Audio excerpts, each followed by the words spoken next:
Sebelum menonton, jangan lupa like, subscribe, dan tekan tombol lonceng. Presiden Joko Widodo dalam kunjungan kerjanya ke Provinsi Riau meninjau pelaksanaan vaksinasi massal yang digelar di gelanggang olahraga remaja, Kecamatan Marpoyan Damai, Kota Pekanbaru.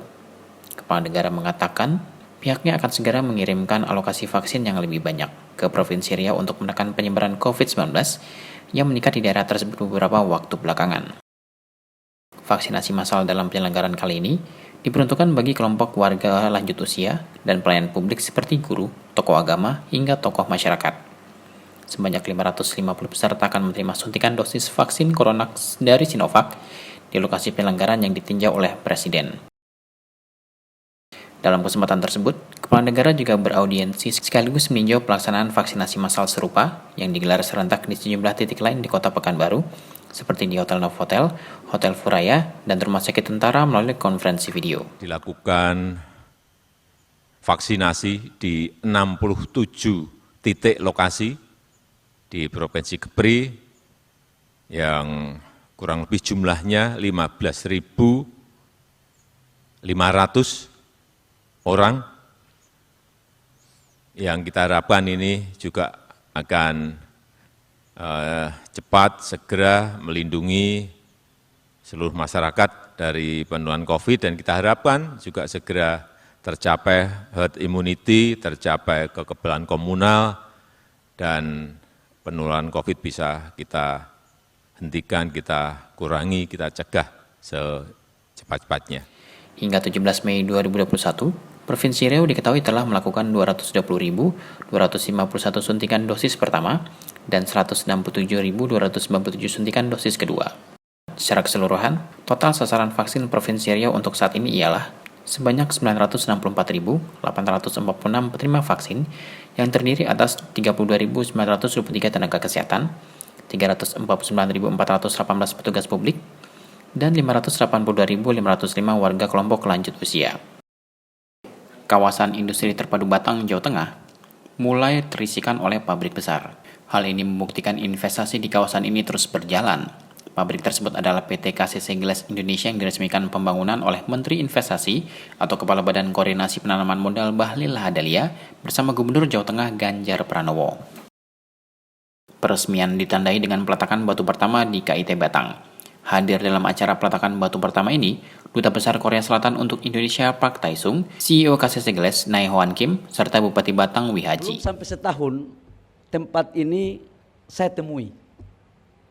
Saya jujur aja, dulunya waktu saya menemukan ini, hati saya agak takut-takut juga karena kita mau melakukan perubahan terhadap respon pemerintah dalam mendatangkan investor dari luar, khususnya relokasi dari RRT waktu itu. Kenapa RRT itu relokasinya tidak ada yang ke Indonesia sejak tahun 2018-2019? Salah satu diantaranya masalah tanah. Akhirnya larilah ke Vietnam. Kemudian Bapak Presiden memerintahkan kami untuk segera mencari satu areal tanah yang representatif, yang murah, yang kompetitif dengan Vietnam. Jalanlah saya ke Jawa Tengah. Bapak Presiden memang waktu itu meminta ke Jawa Tengah. Kita melihat beberapa lokasi, salah satu di antaranya, yang lainnya juga bagus-bagus, tapi kita harus butuh proses kita percepatan. Yang bisa cepat kita lakukan adalah yang sekarang kita hadir bersama-sama di sini. Apresiasi pun disampaikan Menteri Bahlil kepada PT KCC sebagai investor pertama yang melakukan groundbreaking di kawasan industri. Pembangunan tersebut merupakan buah kerjasama pemerintah dan BUMN. PT KCC Glass Indonesia diproyeksikan akan menjadi perusahaan kaca terbesar se-Asia Tenggara. Nilai investasi perusahaan berorientasi ekspor ini adalah sekitar 5 triliun rupiah dan akan menempati lahan seluas 49 hektar di KIT Batang dan diperkirakan mampu menyerap tenaga kerja langsung sebanyak 1.200 orang. Menteri Bahlil menyampaikan dari 450 hektar yang dialokasi pada tahap pertama pengembangan KIT Batang, semuanya telah terisi oleh para investor. Selanjutnya akan dilakukan pengembangan tahap kedua. Menteri Bahlil meminta kepada investor di KIT Batang tersebut untuk melibatkan para pelaku usaha lokal di Jawa Tengah, khususnya di Kabupaten Batang, sekaligus mendorong pemerataan pertumbuhan ekonomi. Sementara Gubernur Jawa Tengah Ganjar Pranowo menyampaikan apresiasinya atas kerjasama berbagai pihak dalam mewujudkan KIT Batang. Dengan dibangunnya pabrik pertama di kawasan industri Batang, akan menjadi awal yang baik bagi pertumbuhan ekonomi di Jawa Tengah. Apalagi kawasan ini merupakan kawasan yang strategis dan dibangun hanya membutuhkan waktu tak lebih dari setahun. Ganjar menegaskan pihaknya akan terus mengawal pengembangan kawasan industri terpadu ini. Ganjar menambahkan pihaknya akan terus melakukan upaya untuk mendorong realisasi investasi Jawa Tengah. Pada momentum peringatan Hari Kebangkitan Nasional tahun 2021, Presiden RI Joko Widodo meluncurkan program literasi digital nasional. Program ini merupakan bagian dari upaya percepatan transformasi digital, khususnya terkait pengembangan sumber daya manusia digital.